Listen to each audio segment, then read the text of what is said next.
Welcome everyone to another episode of What You Doing. I am Aaron Burrell alongside my co-host Paul Garino. What's up, everybody?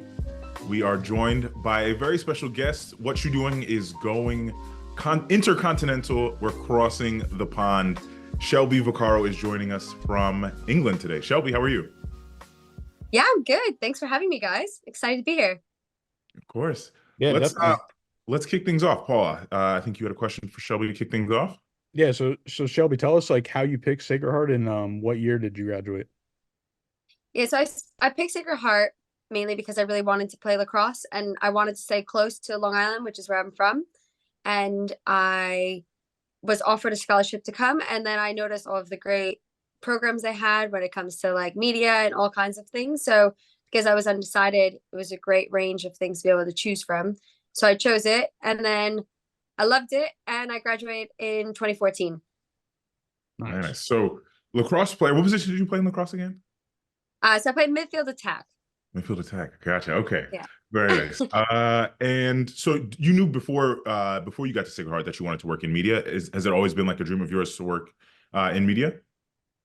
Yeah, I think it became a little bit more of a dream when I was handed that question when I was about to graduate high school, and they were like, "Well, you're going to Sacred Heart. What are you going to do?" And I was like, "Well, I'm a pretty creative person. I like photography and videography." So I was like, you know what? I think this would be perfect for me. So then I went to be after my first year, right when you have to decide, I decided to be communications and media studies, and I loved it. I loved all my classes and my professors. Yeah, that's awesome. Probably a fan favorite is Professor Miller. Yeah, everyone loves Miller. I Um, mean, I'm also a big fan of Thorne and Paps as well. They're my other two favorites. yeah, Same. yeah, and I'm gonna just tell the audience what you said to me because you were like, yeah, you had some like guests that had like crazy resumes and stuff, and I was like, Shelby, what are you talking about? So tell us a little bit about like the first couple internships you had. Yeah. Well, the first couple internships I had was with the Dan Patrick Show, which another one was with NBC Entertainment. I helped on the side of a Brooklyn shoot for DirecTV and The Wizard of Oz, which was really cool. And then I landed my first job at NBC Sports in Connecticut. Nice, that's awesome. We just missed each other. We were talking about this before the show, but our Yeah. time, we just missed each other. Shelby, you left in 2015, I believe. Yeah. Yeah. So I started in 2014. I was there for a year, and then I got another really, well, it was really fun job, really great. It's really different at the WWE. Nice. And how did you like your time at WWE? Yeah, it was definitely different than I thought it was going to be. I wasn't a big wrestling fan going in, but Mm. I mean, watching the Divas and John Cena and all of them, you really start to get into it. They're just so good at what they do. And I really did love it. It just wasn't for me because I always wanted to be like a reporter and getting out there and speaking to people, and that job was a little bit more of like editing behind the scenes that I thought I wanted, but it was an amazing experience and I absolutely loved it. How was that experience like learning, obviously learning the behind the scenes stuff and like editing and Yeah, all that stuff. It's very valuable knowledge, whether you're in front of the camera or behind it. So how has that kind of helped you throughout your career? 100%. I mean, the funny thing is like we all watch the reporters on air, but we don't get to see what they do behind it. And there's so much that goes on behind it. It's like 90% of their work is done behind closed doors. And I think, yeah, working at WWE and NBC, working a little bit more of like the nitty gritty behind the scenes of logging and clipping and editing and producing and just mashing up all the bits really makes it come around full circle than when you see the person standing there. And yeah, it made me appreciate a lot more when I became just like a reporter where I had to do all of that, then also do the other percentage of being on the camera. So it was a great lesson. Right. Yeah, even like WWE, it's just like when I look up them compared to like pro athlete. I mean, they're pro athletes too, but in sports, it's like they have a Yeah. bigger following than like these athletes in the other sports, and it's like crazy. It's crazy to see like that brand. Like it's just WWE is bigger and bigger. I feel like every year, and then even just like now, it's like they're in like Saudi Arabia with like boxing when they were doing it, and everyone's going there. It's crazy, but yeah, like what Yeah. like overall like what it since even like probably even when we graduated, like social media was still like big and stuff, but now it's got bigger. Like what are the things that you've seen change over like your career so far? From the WWE. No, no, just like in content and media. Yeah, I mean, it's definitely, I feel like from back in the day when I first started at NBC, it was, oh my, it's funny, 10 years, I'm like having a hard time thinking about the beginning of it all. But I remember when we were at Sacred Heart, we were working in like this dark room with like these old school computers, and it was like, it was very basic. And then when we graduated, I remember helping with the Vantage Sports network that was happening there with the new SCM program in this brand new building and facilities, and it was drastically different. Like I feel like if some of those kids saw what we were editing in, they would be like, "You were where and why?" It's so drastic to think about. And like I remember walking around with this little like Nokia camera around school to do like our final presentation videos. Now they're walking around with like state of the art stuff with microphones that don't cut out every 5 seconds. It's crazy the difference. It is. It is. It's Yeah. funny. We were talking about this, previously after one of our previous episodes, we had shot with I guess who had been at Sacred Heart at a similar time with us, and we were all just Yeah. talking about like I remember like I used to record voiceovers in like the Pelican case.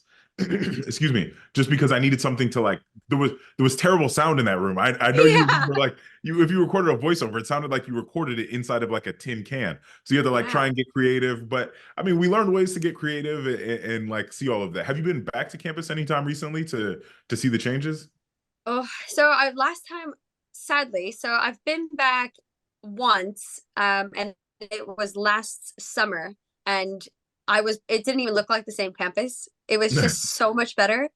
It was like drastically better. Like they have all those new dorms. They've got a diner. What? A diner on campus. They've got all these state of the art like rooms and new that whole new club center. I forget what it's called, right next to the diner. I was like, I remember when I was an athlete, we would have to literally like fight off people to just get a bar, just to complete what we needed to do. And now they've got like state of the art everything everywhere. Yes, I know. I similarly like I went back to Sacred Heart for the men's soccer alumni game, and we got to Yeah. like we got to like change in the men's locker room, and I was like thinking about it, and I remember like our locker room, and I was just like, these kids are so unbelievably lucky. But Spoiled. yes, but before I sound like that old man screaming about my lawn, we will Yeah. continue on with your career. So after WWE, where do you head? So after WWE, I got a job as a features entertainment reporter down in Delaware. It was for a station called WDEL, and my job was to uncover and promote all of the fun, interesting things that were going on in the state of Delaware and like a little bit lower bit of Pennsylvania, because we covered a lot of like the Eagles and the Flyers and 79ers and that stuff. It was probably one of the best jobs I've ever had. I was just immersed in the community, got to talk to everyone. I knew who everyone was. And it was just so nice to feel like you were doing something greater. You were like publicizing those small businesses and all those people who are just really grinding it out in the day to day to build up that local community feel. And I loved it. Local Yeah, it's journalism all is so important. I feel like Yeah. it's like one of the true trusted forms of media that we still have. Yeah. And so I completely agree. Sorry, Paul, I cut you off. You were going to say something? Oh yeah, no, I was gonna say, so you were doing on-air work there, correct? Yeah. So it was on air. So the job was both it was more like I'm trying to think of what you would it was like I was in charge. It wasn't a TV, it was a radio. And what I would have to do is I would have to do, which is where some of the behind the scenes editing and skills came in. I was my solo, so I had to record stand-ups on my own. I had to do man on streets on my own. I had to then also write script, and I also had to record for the radio. So I had to like write my own scripts, and my scripts were always slightly different for radio and for the video, because I mean, obviously they're two different kinds of audiences. So it was like you had to kind of like every day it was like a full story around, and it was quite fun, to be honest. How do you feel like that has affected like your just ability to write? Because obviously you're writing for two different mediums, but you're doing this all by Mm, yourself. So I feel like a lot of, anyone who is like any younger students who may be listening who want to get into, either radio or, kind of like both doing radio and, and video as well. Like, can you talk to them about some of the skills you had to pick up along the way that were helpful for you? yeah, I mean, definitely don't write as you speak. It is not helpful. I would say just really ask questions, try and pick up and learn as much as you can, because a lot of the times, like, I know I'm a bit of strong-headed sometimes. I could go in and be like, yeah, I got this, I know what I'm doing. But I feel like if I asked questions earlier on, I would have not stepped on my toes a bit a couple weeks or two in. And like your editors and them are there to help you, and they understand that you are taking on a lot, because a lot of people at these stations, they have to take on a lot of different hats in order for things to go through the way that they want it to be. And like nowadays, things have to cross so many different platforms, whether it's video or radio or social media, and they all need different ways of clicking and engaging. So I would say, yeah, ask questions, try and learn quick, but don't be afraid to ask that you need the help. Yeah, yeah, for sure. I think like just like you said, there's so many different ways to edit stuff now, and so many different dimensions you need to know, and sizing and all that. Yeah. It's like crazy. And I think that there's always a saying like something like you got to know everything like down to like what the janitor does. And I feel like Hmm. like I feel like everyone, especially in sports media and just in like sports jobs in general, like you always need to know like probably like at least like five or six different things to like get your job done, or and help your 100%. coworker as well. And yeah, Yeah, I couldn't I agree with wanted that to more. yeah, I wanted to ask you, so how did you end up moving overseas to the UK? Well, funny enough, I was a reporter at this time in Lancaster, Pennsylvania. I was like a webisode reporter, so I created like different episodes, like Made in Lancaster and all these different things. And I coached that in the evenings for lacrosse, so I just couldn't get enough of it. I just love the sport. And my now husband was doing a USA tour with his girls from England, and they happened to play my team in the States, and we met at a, a classic American pizza party after the game. And long Nice. story short, about 5 months later, I ended up moving to England. So it Wow. was a bit of a whirlwind, and 5 years now on, I'm still here. Wow. I Yeah. realized you've been there for 5 years. That's crazy. I know it's gone really quick, but to be fair though, like 2 years of COVID are almost irrelevant. Like I feel like Sure. everything just stopped. Yes. I was gonna ask. Okay, so your husband coaches lacrosse as well. In Yeah. the How have you found the lacrosse scene in the UK versus obviously in the States? Obviously, and you're from Long Island. You couldn't be from a bigger hotbed of lacrosse talent. How have you found that the transition into the UK? Yeah, and sports here in general, I'll try not to be too specific because my husband gets mad at me when I get a little bit too like gun ho, America does it the best kind of thing. But yeah, sports here are just different, and I think unfortunately lacrosse isn't as big here. It Mm, doesn't have the funding and the pushing as I feel like it deserves. But he loves it. He's played at the international level himself for England, and he's just a big lacrosse fan. And especially like bringing it up in the youth. But I mean, we just do it better. I don't know. I just can't get away from it. Yeah, They're that's gonna why be when you calling you said Captain that, America soon. that's why Yeah. when you said it, I was like, I didn't even know they played lacrosse in England. Yeah, but that's the thing. It's like in England that all people talk about is like rugby, Yeah, cricket, um, soccer. rugby, cricket, soccer, yeah, or football. I I can't. was gonna, I was gonna say I might get you in some hot water saying that word. Yeah, okay, hopefully he's not listening to me. But but yeah, like those three sports are huge here, and both the men's and the women's are decently big. Um, but other than that, it's a lot of the other sports don't compete. So like lacrosse is one of those, sadly. Like hockey, like well, they call it hockey, we call it field hockey. Their Mm, field hockey is huge as well. But wow. like their ice hockey, which we love, isn't as big. Mm. So it's like a lot of things that are in over. I mean, we just love sports. So that's like the one thing I miss most about America is like we just love everything. Anything that has a ball, racket, or some Sneakers, we love it. Yes. If people are playing it, people will watch it here in the States. Yeah, exactly. All right, It's awesome. I got all right. I got to selfishly go back and say you mentioned pizza, and so I got so I got to ask, like, did you try like the Connecticut, like the New Haven pizzas when you were at SHU? Yeah, I did, but to be honest, I don't really remember them. Were they good? I don't remember them. You said I your feel like pizza most. was not memorable, Paul. This is a hint. That's crazy. So New York Shelby, has to better give you pizza than context. Connecticut? So what'd you say? So New York has better pizza than Connecticut? Is that a question? Of course it does. Oh, Paul, man. you have to remember, you are talking to someone from Long Island. They are never going to tell you that there's better pizza outside of New York. Never. Like, Paul, don't even ask me about the bagels because you're wrong too. Well, they bring them from New York, so I don't really care about the bagels. So you could take the bagels. I I'll love take it. the pizza though. Shelby has been across the sea for 5 years, Paul, and she has I know. still remembered very vividly Oh that yeah. Connecticut pizza is not. Shelby, for context, we have been going back and forth on the Yeah. show. Paul is I don't bring it up. Connecticut See, I don't pizza's even need to number bring one it up anymore. It just happens organically. It does. To be fair, it does just happen Oh, yeah. organically. So New Haven pizza. I can't remember. The only pizza I remember ever eating in Connecticut that I remember being decent was Colony in Fairfield. I'm scared. that's even better that you said that, because Paul doesn't consider Colony real pizza. It's not. It's like a flat little biscuit. Okay, good. I like it, but I don't say that's not the top of the line. That's not why I'm saying. No, but that's literally the only thing I remember pizza wise. I remember eating in Connecticut. I just remember getting to Connecticut and being like, I will drive the hour to go eat pizza. Sorry, Paul. Sorry, Paul. Well, all right, one last thing too before we get off the subject of the sport. Have you ever been to a boxing match out there? In England? Yeah. No, I haven't been. I've been to a bunch in the States, but I don't think I've ever been to one here. No. You gotta go out there because it's way better.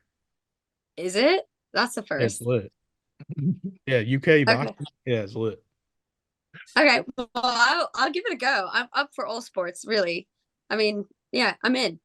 Well, you tell me where to go, Paul, and I'll go see. I got you. All right, cool. So, now that we're here talking about your life in England, what do you do now? What do you do for work in England, and how did you get started there?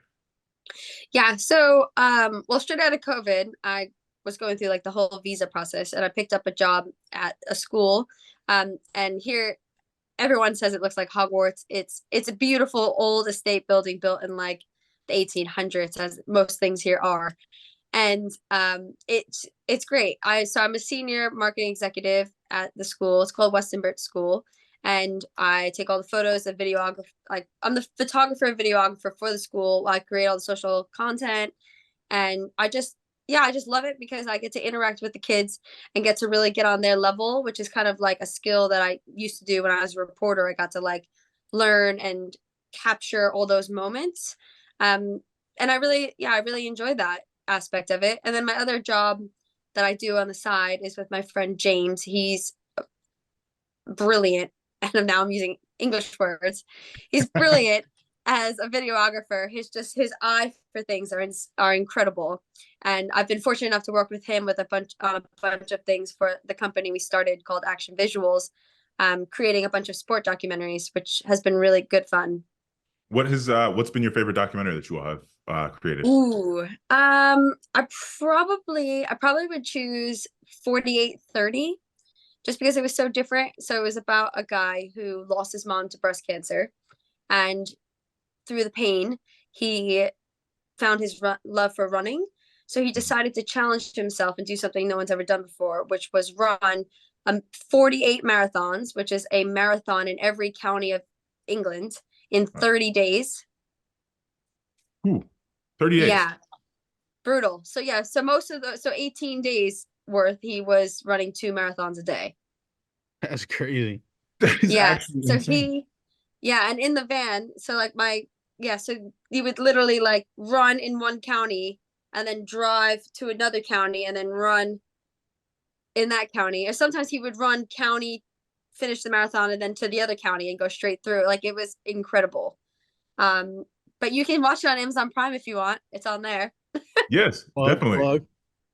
There we go. Yeah, we got any other documentaries we can watch on any other streaming services? I mean, that's a great one. We want to keep it going. Let's hear about some other ones.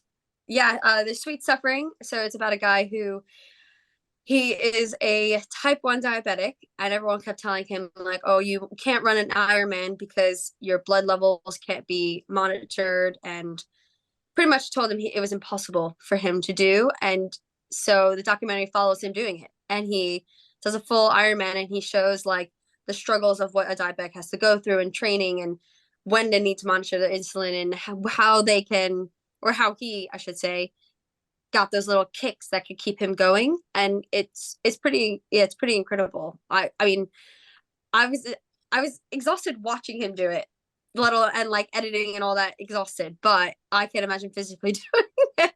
It looked like a lot. It was just so much. But both of these guys were just incredible. And that one's on Amazon Prime too, called Sweet Suffering. So how do you give us like the behind the scenes, like how do you pick these, like where are you, how are you finding, discovering about these people, and how do you like go about like picking what you want to do a documentary about?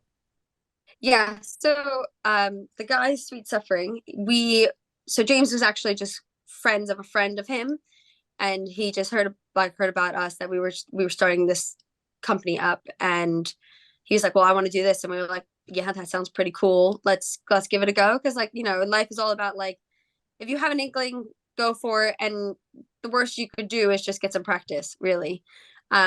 So we went for it, and it just turned into, yeah, I think a really good story, personally, but I could be slightly biased. I mean, Amazon clearly thinks so as well, right? Yeah, Gotta both be of pretty them great. went on to Amazon, and they seem to do, like, for first two documentaries, they did pretty well. So That's pretty proud awesome. about that. Yeah. How Take us through the process of getting a documentary on Amazon. A lot of people, would love to create documentaries, and then, you did it with a friend, for example. A lot of people Yeah. who may be listening, they may want to create something with their friends. How can they pitch to, a major studio, major content studio like Amazon or Netflix or whoever? Yeah. It's definitely, you have to like just really keep grinding it out, but eventually it's obviously worth it. So what you'd have to do is you have to create an account, and then they'll give you like a ton of questions, like what it's about, this, that. You just fill out all the forms, and then you submit the documentary to them, and then they watch it, and they can approve or deny it, basically. And we were fortunate enough they liked both of them to approve them onto the site. Amazing. That is absolutely Yeah, amazing. Shelby, pretty cool. you have been crushing it for a very long time. I hope you know. Oh, I appreciate it. I appreciate it. Shelby's resume is mid. That's what they're saying. Oh gosh, mint. Well, thanks. No, it was a joke. So oh, sorry, Paul, go ahead. No, I was gonna say, like, is there any other projects that you're working on currently, or is there like what's like a dream documentary you want to do? Oh, so yeah, we had a dream one, and COVID pretty much squashed it, and then we just haven't been able to pick it up since. But it was a female documentary about different females who pretty much crush it in what they're doing, but it would be extreme sports. So like Rhiannon Iflin, have you ever heard of her? She's a cliff diver. She has won 4 world championships in all 4 years that she's ever competed. She's insane. And then there's this Swedish rock climber who's climbed some of the hardest treks that a female's ever done, and is one of the first to do many of them. And so on and so forth. Like there's another woman in Amsterdam.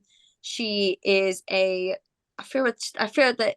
an obstacle course runner or racer, and she is the best in the world. She's never been beaten. Like these women are just absolutely crushing it. And I would love to have done like a full-blown documentary where each of them are an episode, just to follow like their journey and how they got there and what's going on.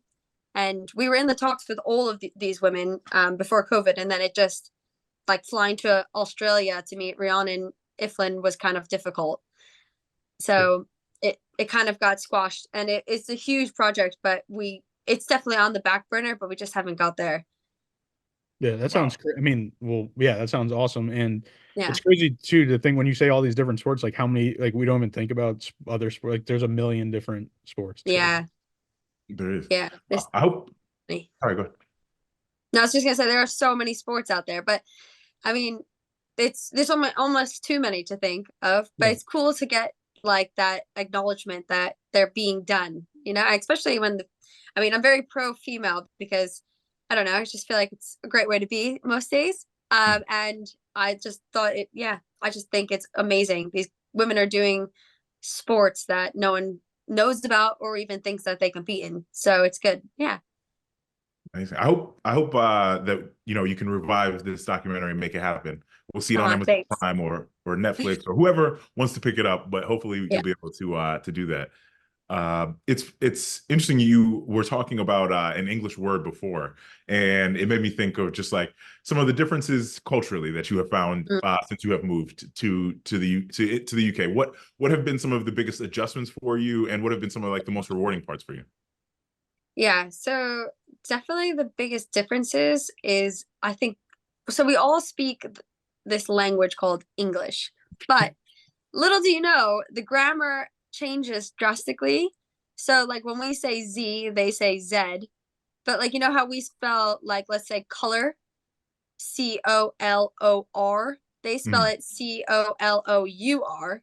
Yes. And like instead of Z's, they'll put S's in words. So like organize is spelled with a S instead of a Z. And like things like that have definitely been throwing me. But it's quite just interesting at the same time. Like you're like, if this language is all one thing, why is it so different? Other differences is probably like the food. Like I love in the States just being able to like go and get, which is super silly, but like chicken fingers for the Yeah. longest time. I couldn't get chicken fingers here. And then I finally found out if I want chicken fingers, they're on the kids menu and they're named chicken goujons. Good to know. I I'm would gonna have need never to know got that. that. I'm gonna need to know that. Yeah, it's good tip right there. Yeah, see? There you go. But the most rewarding though, I think, is just getting to learn and immerse myself in something different. It's the same, but it's different. Like the way people talk, the way they react, the way they just do things. Like I mean, you guys could agree with me or not, but I do think Americans, for the most part, are a bit more like confident and a bit more loud and a bit more proud. And I feel like the English, it's not like that much. Like most of them aren't. They're more like reserved and like quiet. I don't know. Like I stick out like a sore thumb everywhere I go. It seems like. That's cool. It's funny you say that. Like my family are all from Jamaica, and like my parents were both born in Jamaica when it was. I mean, Jamaica's still a part of the British Commonwealth, but Yeah. so like for example, like when I was taught to spell like early on in school, I used to always get on my spelling test wrong because I would spell it COLOUR because that was just how my Oh, family spelled it. And then also I have a lot of family in England, and so like I visit them, and I do find that I think British people are a bit, as you said, reserved is a great word for it. Whereas like I think Americans are way more expressive and as you said, yeah. in like, you're a New Yorker at the end of the day. So I think coming from, one of the most like expressive places in the country, Yeah. that change I can only imagine. New Yorkers they're very animated, they're talking, they're very We're on the using go. our hands all the Exactly. time. Yeah. How have you found the work-life balance? Because obviously, coming from, as we said, New York, like it's such, and then you worked in Delaware, you've been in like the Philadelphia area, like a lot of these major metropolises where like there's like that grind culture, whereas you don't always necessarily find that when you go to different countries. How have you found it in England? Yeah. The work-life balance in England is so much nicer, I must admit. Yeah, working jobs like you guys know in the sports and the reporter, it's grinding all the time. Like when I was a reporter, like you barely get off Christmas, and that's like a thing that you can't even imagine people making you work here. And so like for argument's sake, like my job here currently, this might make you a bit sick. I get 17 weeks off a year. What? Yeah, we might They're need about to say 17 to. days. No, 17 weeks. And the minimum for people who work outside of like, because I work at a school, so I get all the school holidays off. But if you work at like a normal job, the minimum, which also made me a bit nauseous when I first heard this, was 25 days. Huh. I had to fight for 10 when I was there. Yeah. I'm not gonna say what I gotta say, but Yeah. it Do you is when it I is feel like ridiculous. does It's your crazy. do you feel like better? Like, does your lifestyle feel better? Yeah. Well, I mean, in the last 5 years, I've been to almost every country I've wanted to go to. But in the States, I was making the money, but I couldn't take the time off. And here I'm making like okay money, but I have all this time off to go and actually just like live a bit. Yeah, It's I'm great. I mean, jealous. it's yeah, it's probably, and my husband probably agrees with this as well. It's like the one thing that keeps me from coming back to the States so quick. That For sure. is amazing. I mean I'm that makes very sense. jealous. Yeah, it's like a really nice balance. And I know I'm not going to get it in the States. So if I come back to the States, I'm going to have to be like ready to grind it out again. Yeah, Yes, I completely agree. It's interesting. Like I recently changed jobs, and my new job I have far more like time off than in previous jobs, and it's Yeah. still less than that. I will leave it at that. But uh, Yeah. that No, is amazing. I get it. I get it. That's why when I first met him, he was like, "Oh, like I don't get me wrong, I absolutely loved where I was working and the people I was working with and everything I was doing." But he was like, "Oh, move to England with me. You'll get all this time off." I was like, "What? I get to travel and do all these things? Yes, please. Thank you." Amazing, amazing. I'm glad also you've taken the time to like actually see all the places that you've wanted to see. Yeah. As we're getting ready to close this out soon, I kind of wanted to ask you your advice that you would give to young students who either one would like to be in the spaces that you have been in, or who would maybe like to take their career abroad and see what else other parts of the world have to do and make that leap of faith that you made to move across to a different country. Yeah, I mean, the best thing I could say is don't be afraid of change and don't be afraid to take on a new challenge. It's You should look at it more in the ways of like it is a new opportunity to learn and grow and try something new. I think for me, moving abroad really brought that to light because if I was closed-minded and not really like, okay, I'm going to take on this next challenge and give it all I've got, I probably wouldn't be here right now. I'd probably be still in the US. I probably wouldn't even be married, to be honest, because long distance is quite hard. And I feel like you have to jump in with 2 feet to everything. And like all of these jobs, I jumped in full 2 feet in, ready to grind it out and give it everything I've got. Like I said before, like I had 10 days on a good year for some of my jobs. And I actually didn't mind because it was all I was focused on. I was focused on being the best at this role and just going for it. And that is very, I feel like one of the only mindsets I've come away with is that don't be afraid of change. It's a good thing. Amazing advice. for sure. Thanks. Um, I wanted to ask you too, just a lacrosse question. Like, so how have you seen like even I know the men's lacrosse with the PLL has been growing, but like what's the landscape of the women's pro lacrosse? To be honest, I'm not 100% sure because it's so far from a women's professional league Yeah, here. What I do know in the States is it's much, much bigger than when I was there. Like when I graduated Sacred Heart, I could have the year slightly off, but they just started a USA team. yeah, Mm. So in the last 10 years, that has grown drastically. Like they're not only competing at the national and world level, but they're winning almost all of it. So it is pretty incredible. And the PLL seems to be doing real moves yeah. when it comes to athletes playing lacrosse, getting paid and getting recognized for it being a really fun sport to watch and play. And I think that's great. And yeah, like I said, since I've left it being my life, like I said, when I was at Sacred Heart, my major and lacrosse and like obviously friends and family and stuff, but those two I was so zoned in on. And since then it's grown drastic. Yeah, for sure. Yeah, like that's why I like on social media wise, like I just see it way more in general. Like I didn't really see it that much. Yeah. Even like I thought like they couldn't really. I feel like even men or women couldn't really go pro full time, and now they kind of can't. Some of them at least can. Yeah. So it's cool to see. Yeah. No, it's awesome to see. And it should get recognized. But it's just like I was just watching her. I can't remember her name. She plays for Iowa. It's like what she's doing for women's basketball at the Oh, moment. Caitlin Clark, yes, Yeah, her. She's yes, killing it. Oh yeah, And it unbelievable. just takes one or two people that really care and like are in that position to drive it home. Like I wouldn't be surprised if the women's basketball takes off after her as well. So Oh yeah, like Paul Rabel with the PLL, he's making big waves, and it's just that one or two people that are super focused and ready to take it on, and it's great. yeah. Even like some of the college women's basketball players are making more than the college men's basketball players, or sometimes even the WNBA players, sadly. But yeah, even like Paige Yeah. Buckers, it was yesterday that she announced that she's coming back for her 5th year, and I'm not surprised because it's probably like all the NIL deals she's getting.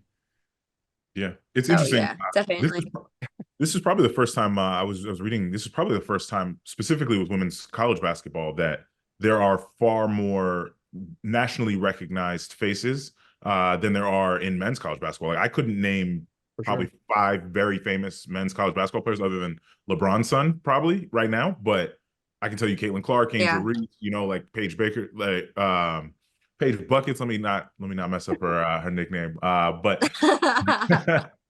but yeah, no, it's an amazing time, and it's great to see that you're still obviously tapped in, even though you are a very far way away, but you're still kind of tapped into all of this. But want to thank you for taking the time to join us on this episode of What You're Doing. If you want to let the people know where they can find some more of your work, we'll end it with that. Yeah, I mean, well, my personal page is at Hey There Shelbs, and the work is at Action Visuals. All right. This has been another episode of What You're Doing. Shelby, thank you for your time. We have officially gone global. Thank you for allowing us to be, thank you for allowing us some of your time to interview you today. So we hope you've enjoyed this episode. Anytime. We'll see y'all next time.